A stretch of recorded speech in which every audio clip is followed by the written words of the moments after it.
अस्सलामुअलैकुम गाइस, उम्मीद है आप सब खैरियत से होंगे। आज मैं आपके साथ बीफ की रेसिपी शेयर करूंगी। इसके लिए हम 1 kg बीफ लेंगे, 3 बड़े साइज़ के प्याज लेंगे और उनको कट करके रख लेंगे, 2 बड़े साइज़ के टमाटर लेंगे, उनको कट करके रख लेंगे और 4 सब्ज़ मिर्चें लेंगे, उनको कश कर लेंगे। 2 टेबलस्पून लहसुन अदरक का पेस्ट लेंगे,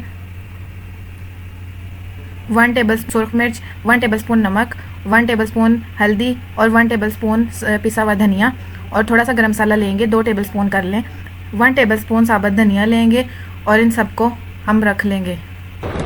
सबसे पहले हम कुकर लेंगे और इसमें गोश्त ऐड करेंगे और इसमें 4 गिलास पानी ऐड करेंगे। थोड़ा सा प्याज डालेंगे और लहसुन अदरक का पेस्ट डालेंगे 1 टेबलस्पून। उसके बाद 1 टेबलस्पून सुरख मिर्च और 1 टेबलस्पून नमक डाल के इसको उबलने के लिए रख देंगे। गोश्त अच्छी तरह गल जाएगा तो अब हम इसको उतार लेंगे। अब हम एक कढ़ाई में ऑयल डालेंगे और इसको अच्छी तरह गर्म कर लेंगे। जब ये अच्छी तरह गर्म हो जाएगा तो इसमें प्याज डालेंगे। प्याज को हल्का ब्राउन करके इसमें टमाटर और सब्ज़ मिर्च ऐड कर देंगे। इसको थोड़ा सा मिक्स करेंगे और इसके बाद इसको बाहर निकाल लेंगे। बाहर निकालने के बाद अब हम इसको ग्राइंड करेंगे और इसको ग्राइंड करके हम साइड पे रख लेंगे। अब हम कढ़ाई में लहसुन अदरक का पेस्ट लेंगे और इसको हल्का ब्राउन कर लेंगे। जब ये ब्राउन हो जाएगा तो हम गोश्त इसमें ऐड कर देंगे।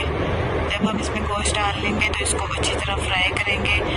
जब ये अच्छी तरह फ्राई हो जाएगा तो इसमें गरम मसाला और साबुत धनिया ऐड कर देंगे। इसके बाद हम इसमें मसाला जात ऐड करेंगे। मसाला जात में 1 टेबलस्पून नमक, 1 टेबलस्पून सुरख मिर्च, 1 टेबलस्पून हल्दी और 2 टेबलस्पून कौरमा मसाला डालेंगे और इसको अच्छी तरह भूनेंगे। जब ये अच्छी तरह भुना जाएगा तो इसमें प्याज और टमाटर और सब्ज़ मिर्च का जो पेस्ट हमने तैयार किया था वो ऐड कर देंगे और इसके बाद इसको भूनेंगे। इसके बाद इसमें हम थोड़ा सा दही ऐड करेंगे। अब हम इसको भूनना शुरू कर देंगे जब तक ये घी नहीं छोड़ देता। जब ये घी छोड़ देगा तो अब हम इसको देखिए अब इसने घी छोड़ दिया है और हमारा मज़ेदार बीफ का सालन तैयार है। अब हम इसको एक प्लेट में निकालेंगे और आपको दिखाएंगे।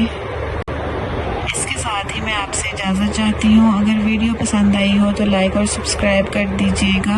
अल्लाह हाफिज़।